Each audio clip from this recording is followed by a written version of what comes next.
Welcome back, guys. It's Stevo Runs here once again, a channel created for like-minded people looking to become fitter and healthier people. If that sounds like you, hit the red subscribe button below and let's go on our running journeys together.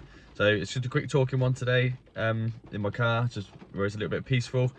I'm just going to quickly talk about my plan going forward now with a new Maffetone experiment I'm going to try, and also about my take after deciphering my first marathon, which was pretty much 2 weeks ago. So let's talk about that. Don't you go anywhere.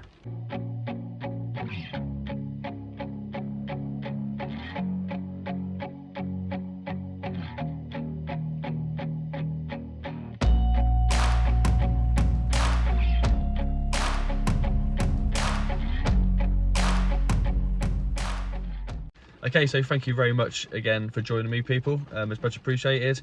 Apologies for the non-videos for the last 2 weeks. I'll quickly explain why I've not and what I've been up to since.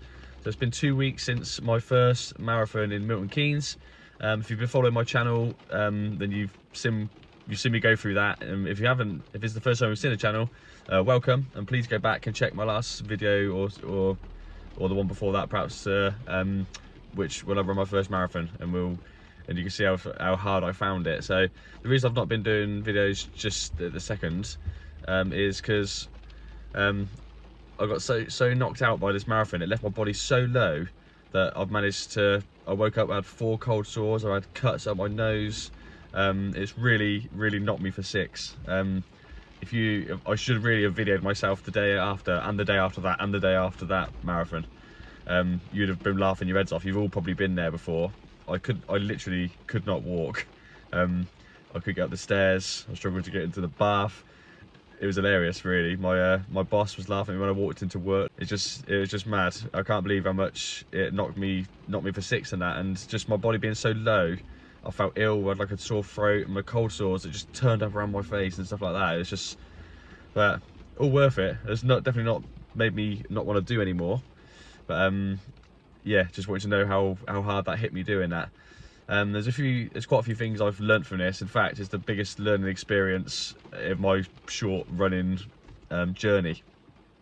I learnt quite a lot from the halves I've done and any other run I've done, and all the training in between. But that run in particular taught me so much about running and myself. It's also given me a bit of belief there, knowing that I can actually do it now. But I did sort of probably overestimate myself. I'm not scared to admit that bit. It's a good honest channel, like I say. I'll always say what I think I've done well and what I did not well. And I probably chose a pace and a time that was maybe out of reach for me. It's because I gave myself a little teaser last year when I did a 20-mile run, and I did like 7:46 per mile there, and I felt fine and my heart rate was fine on that. And I thought, you know what, I reckon I could do that extra 6 miles. So when I decided to do 7.5-minute miles for this marathon, I think maybe that was just a bridge too far.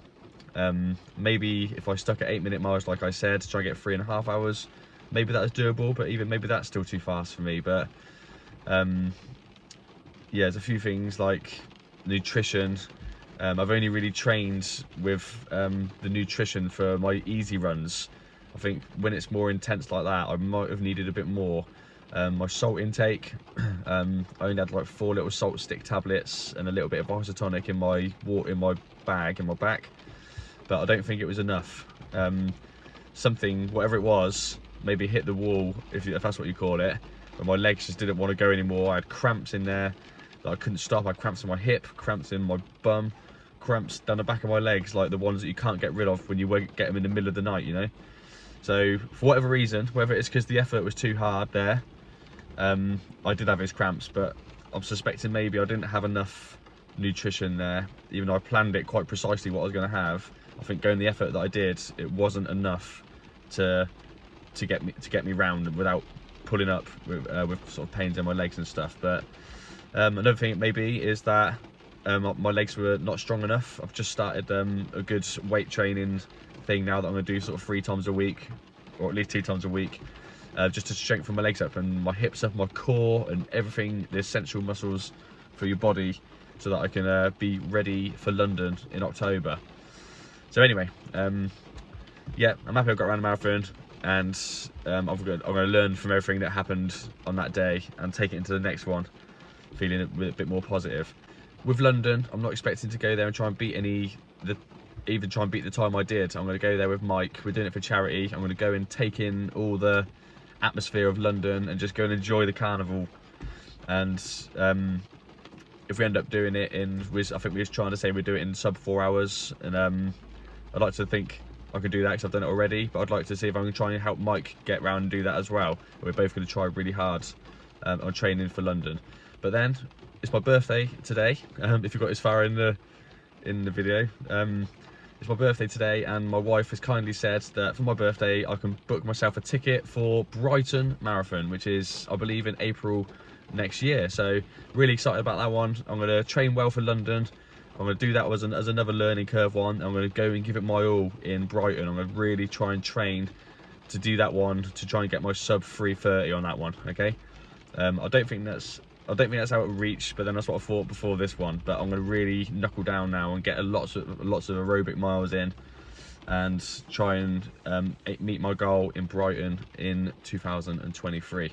Okay, so lastly, maybe the reason why I come onto this video in particular, I'm going to try a Maffetone method experiment. Okay, I've already started getting the food down.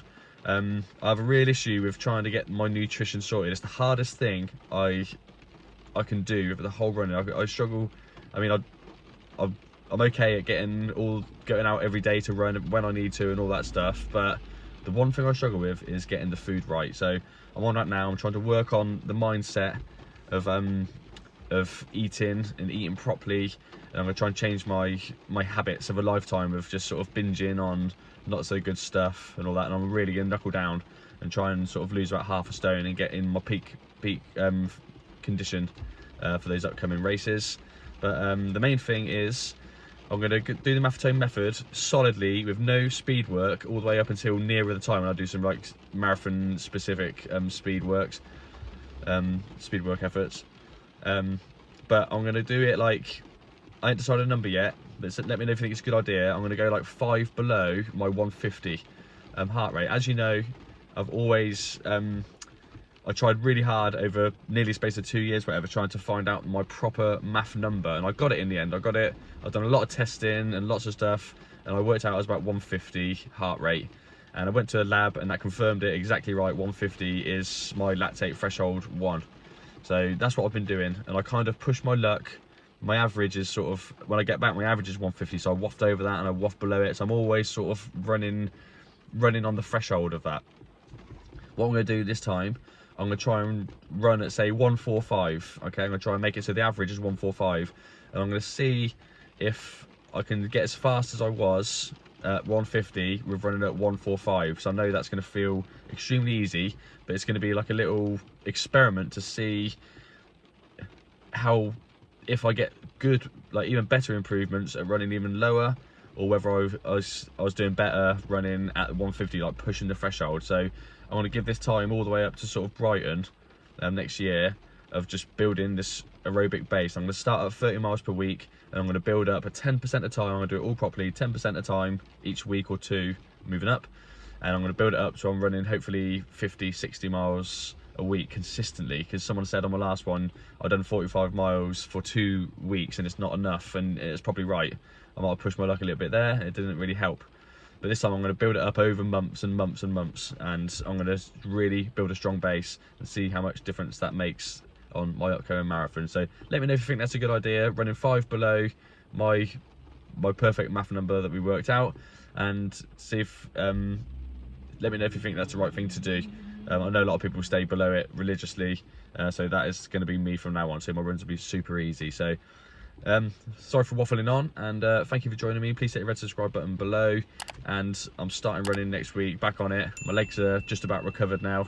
I've only ran twice this week, they've been short, but I feel like I'm getting back in the game. My face is clearing up and all that stuff. So good to go. Stevo runs. Thanks for joining me. I'll see you on the next one.